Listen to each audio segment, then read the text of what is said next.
हार्दिक स्वागत है वैदिक हेयरलूम चैनल पे। यहाँ पे मेरा प्रयास रहेगा कि हमारी संस्कृति के अलंकारिक और मौलिक ज्ञान को, नॉलेज को उसके ओरिजिनल मूलतः श्लोक के साथ विस्तार पूर्वक समझा सकूं। अगर मेरे विश्लेषण में कुछ कमी रहेगी तो उसके लिए क्षमस्व। ओम श्री गुरु दत्तात्रेयाय नमः।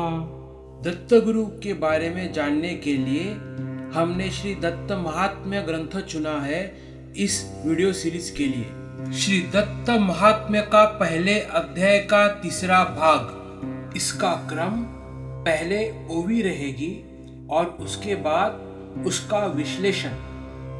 मैं प्रयास करूंगा कि विश्लेषण पूरी तरह से उस ओवी को समझा सके। कुछ ओविया ऐसी है जहाँ पे 3-4 ओविया मिलके उसका पूर्ण अर्थ समझता है, तो अगर किसी ओवी का अर्थ अपूर्ण लग रहा होगा तो उसके आगे की ओवी का अर्थ उसको पूर्णता प्रदान करेगा। पहले अध्याय में हमें नवविधा भक्ति के बारे में जानकारी मिलती है और अत्रि ऋषि अनुसुईया के बारे में भी बताया जाता है। पहले 2 वीडियो में हमने नवविधा भक्ति और अत्रि ऋषि के बारे में जाना। इस वीडियो में हम दत्त गुरु और अनुसुईया जी के बारे में जानेंगे। शुरुआत करते हैं अनुसुईया जी के साथ। इसी के साथ मैं शुरुआत करता हूँ दत्त महात्म्य के पहले अध्याय के साथ। पहले अध्याय की 73वीं ओवी। स्वये जरी निरीक्षमनी ब्रह्मवीत वरियाण असुनी, पित्याची आज्ञा मानुनी वरी मुनी अनुसूयेते। महर्षि अत्रि खुद से निरीक्ष थे।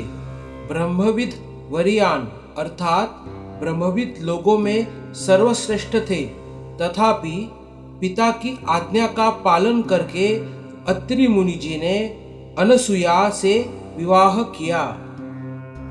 कर्दमाचे तपमूर्तिमंत प्रगटले देवहूतीचे उदरात, ते हे अनुसूया विख्यात अत्रि हाथ धरी जिचा।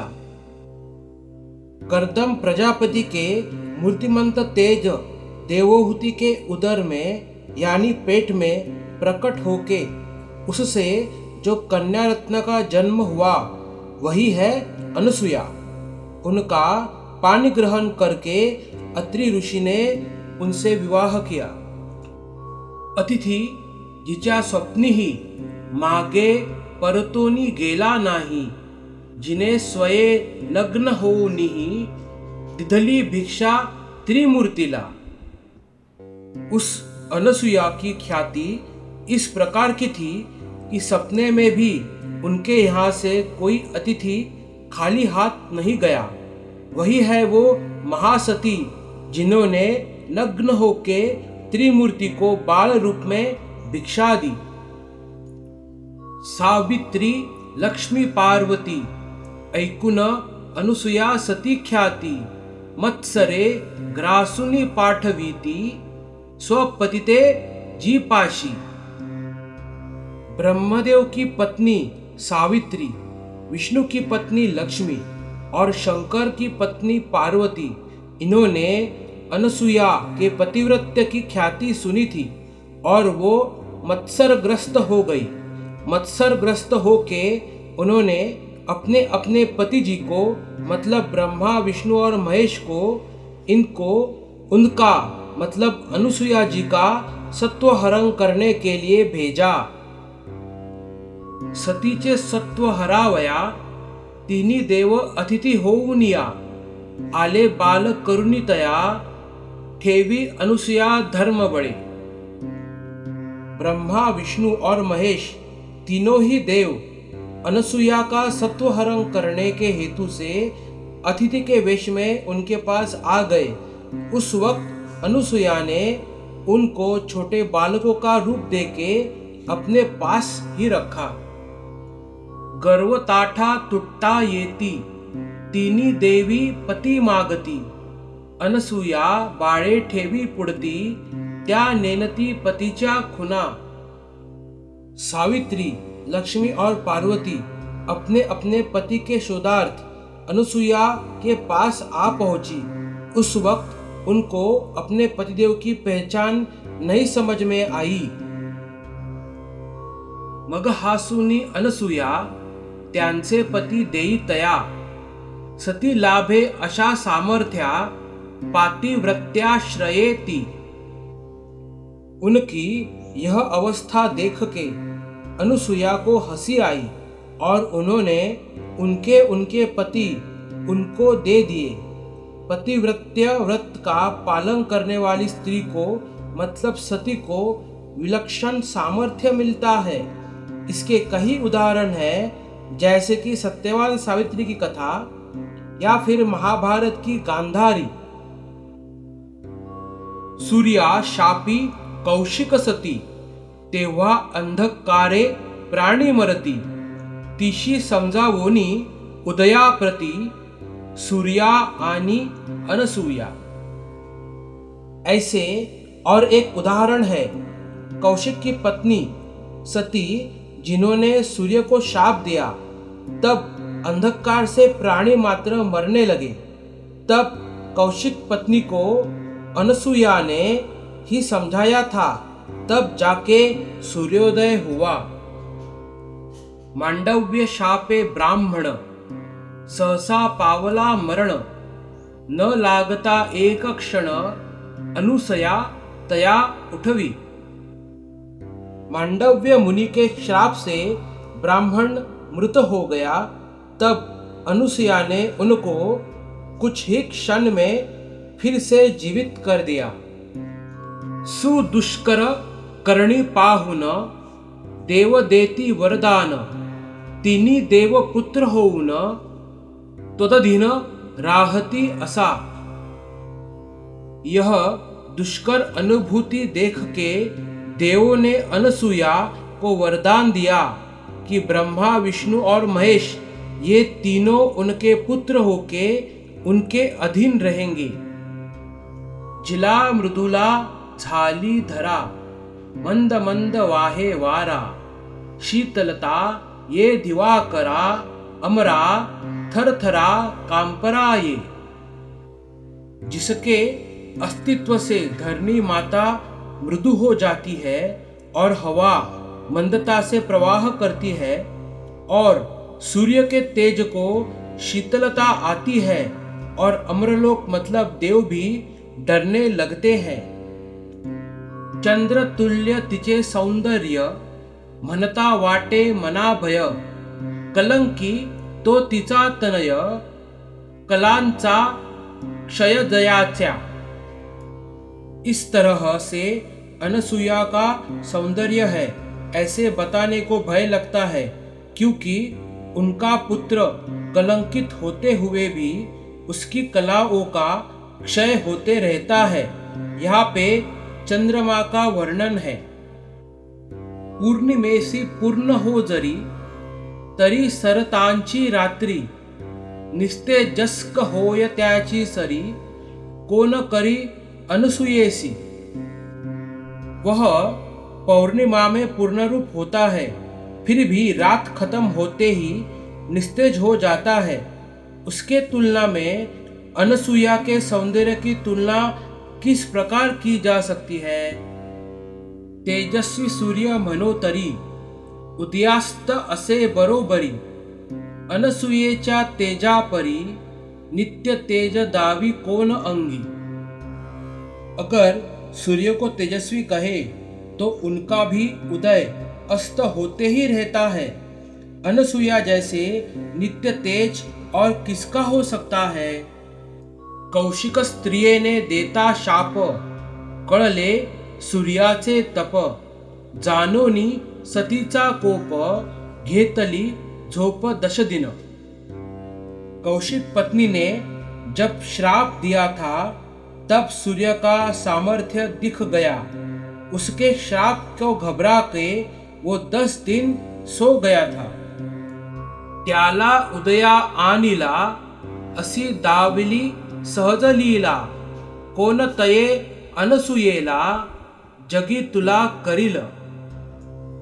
सती के तेज को डर के सो जाने वाले सूर्य को अपने सहज सामर्थ्य से लीला करते हुए उस अनसुया ने जो उसका उदय करवाया, उसकी तुलना इस दुनिया में किसके साथ कर सकते हैं। दया क्षमा शांती प्रमुख गुण जयाचे सुरेख तो विष्णु जगन्नियामक जगी एक मान्य असे। दया क्षमा शांति यह प्रमुख गुण जिनमें ओतप्रोत है, उस जगन्नायक जगतमान्य जगत का नियंत्रण करने वाले वह विष्णु भी उनके अधीन है। त्याला जिने केला अनुज पुनरपि केला आत्मज त्याचे उपमेचे काय काज वाटे लाज मज लागी। अनसुया ने विष्णु को अनुज किया। अनुज का मतलब भाई। देवहूति के पेट से विष्णु ने कपिल मुनि के रूप में जन्म लिया, इसलिए अनुसुया का अनुज। यह कपिल मुनि वही है जो सांख्य दर्शन के निर्माता है और जिन्होंने कपिल गीता अपने माता को बताई, जो भागवत पुराण में है, जिनको हम आगे के वीडियो में कवर करेंगे। और इस अनुज के सिवा अनसुया जी ने विष्णु को श्री दत्त रूप में आत्मज भी किया। उनको कौन सी उपमा हम दे सकते हैं, ऐसा मुझे लगता है। तेव्हा केवल चित्कला अनसुया वाटली मनाला जगी उपमा नाही तिला अपला कोण म्हणेल। ऐसे वह अनसुया मेरे मन को तो चित्कला ही लगती है। इस दुनिया में उनको दूसरी कोई उपमा है ही नहीं। ऐसे अनसुया को कौन अबला कह सकता है। अत्रि ऋषी परम समर्थ तपश्चर्या हा त्याचा अर्थ ज्याला नाही किमपि स्वार्थ परोपकारार्थ जो वागे। अत्रि ऋषि मुनि बहुत ही सामर्थ्यवान थे। तपश्चर्या ही उनकी अर्थ संपदा थी। उनके पास स्वार्थ का नामो निशान नहीं था। उनका जीवन सिर्फ परोपकार को ही समर्पित था। त्याची ही अनसुया जाहली असे जाया पातिव्रत्य भूषणे काया शोभवी दया क्षमा युक्त। ऐसे इस अत्रि ऋषि की अनसुया पत्नी थी। उन्होंने अपने शरीर को दया और क्षमा इनसे परिपूर्ण रूप से पातिव्रत्य रूपी आभूषणों से अलंकृत किया था। धुंडता हे त्रिभुवन न मिळे दुजे साध्वीरत्न न करिता तपह प्रयत्न उत्तम साधन संपादिले। यह त्रिभुवन पूरी तरह से ढूंढ लिया, फिर भी अनसुया जैसी दूसरी साध्वी रत्न नहीं मिल सकता है। कौन सा भी तप या प्रयास किए बिना उन्होंने पातिव्रत्य धर्म का पालन करके उत्तम साधन संपादित किया। ईश्वरे साकार भावया जेवी पूर्वी रचिली माया पश्चात सगुण होवोनिया प्रगट झाला जगा माझी। परमेश्वर ने जिस प्रकार सगुण साकार रूप धारण करने के लिए पूर्व काल में माया प्रकट की थी और बाद में सगुण साकार रूप धारण करके इस दुनिया में प्रकट हुए थे। देवी धरावया अवतार प्राकट्य स्थान सुंदर अनुसूयेचे हे शरीर पृथ्वीवर प्रगटवी। वही परमेश्वर अवतार धारण करने के लिए उत्तम और सुंदर प्राकट्य स्थान चाहने के वजह से उन्होंने ही अनुसूया को इस शरीर के साथ पृथ्वी तल पे प्रकट किया। ये थे अनुसूयेशी जरी, कराबी मायेची बरोबरी, माया जड़ है चेतना निर्धारी, केवी सरी द्यावी सरा। उस अनसुया की तुलना अगर माया के साथ करने का प्रयास करेंगे तो वह भी संभव नहीं, क्योंकि माया तो जड़ अचेतन है और अनसुया तो चेतना है। तेव्हा निरुपम अनसुया पुत्री कर्दमाची द्वितीया, ती दिली ब्रह्मपुत्रा द्वितीया, अद्वितीय आत्मदजांचा। ऐसे यह निरुपम अनसुया कर्दम प्रजापति की दूसरी कन्या थी और ब्रह्मदेव के दूसरे पुत्र मतलब अत्रि ऋषि को दी थी। तो हा भगवान स्वयं दत्त दत्तात्रेय नामे विख्यात, जो आधुनिक दत्तक सुत ते विख्यात द्व्यामुष्यायन। उनका अद्वितीय आत्मज मतलब साक्षात भगवान श्री दत्त ही है, जो इस दुनिया में दत्तात्रेय नाम से विख्यात है। इनके नाम से ही आधुनिक काल में द्वामुष्यायन मतलब दो पिता होने वाले को दत्तक पुत्र कहते हैं। जाला नाही माता पिता, नसे कुळ गोत्राची वार्ता, त्याने आत्मदान करिता द्व्यामुष्यायनता केवी ये। परंतु जिनके माता पिता नहीं है, जिनका कुल और गोत्र का भी अता पता मतलब यहाँ पे वार्ता नहीं है, उन्होंने अगर आत्मदान किया मतलब खुद को दान दिया, तो उनको हम द्वामुष्यायन कैसे कह सकते हैं? ऐसा तो भगवान अप्रमेय भक्तिस्तव झाला दाता देय, प्रसिद्ध तो दत्तात्रेय श्रुति गेय सद्गुण। ऐसा वो अप्रमेय भगवान श्री दत्त केवल भक्तों के लिए दाता और देय हुआ है। यही है वो श्रुति से गायन किया हुआ सद्गुण संपन्न श्री दत्तात्रेय, ज्याचे अनंत गुणगण गणता शीनती वेद पुराण, आमुचे चित्त अल्प प्रमाण गुणसंपूर्ण गणेलखी। जिनके अनंत गुणों की गणना करते समय वेद पुराण भी कम पड़ जाते हैं, तो यह हमारा अल्प प्रमाण चित्त उनके सारे गुणगान का गायन कैसे कर सकता है?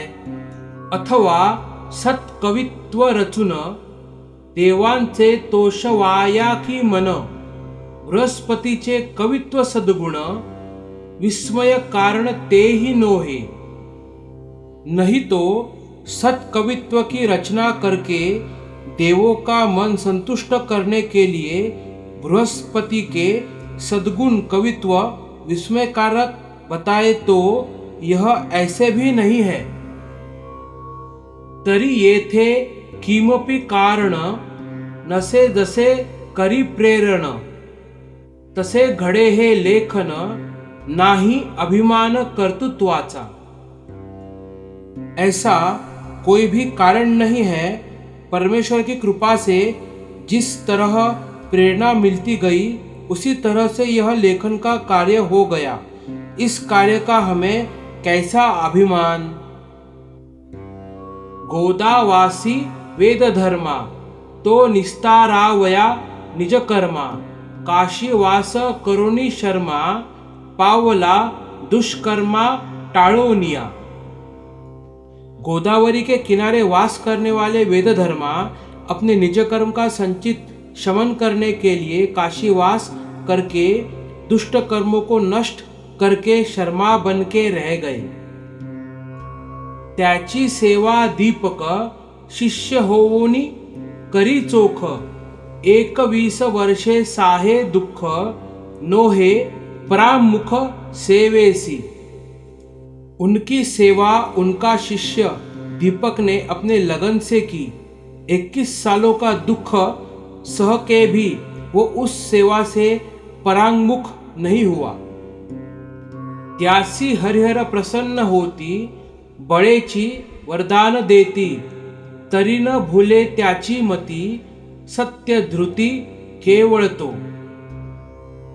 उसको हरि मतलब विष्णु और हर मतलब शिव ने प्रसन्न होके उसको वरदान देना चाहा, फिर भी उससे मोहित न होके वह एकनिष्ठ रहा गुरु की सेवा में।